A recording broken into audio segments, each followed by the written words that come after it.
Okay, so we've got a KL Cherokee here. This is a 2.4 multi-air. This is the first time we've come across this problem. However, our friends inside Jeep tell us that it's pretty common, so much so that they keep the part in stock.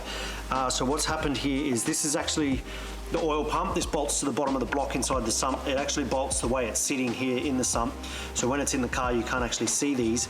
But what you can see there are the helical gears that I've, for some reason, completely stripped, and all these little teeth have now gone through the motor.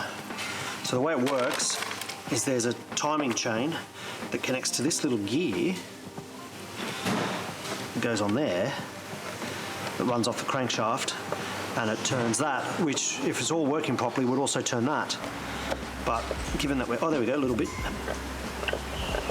You have a tiny bit of oil pressure. So there you go.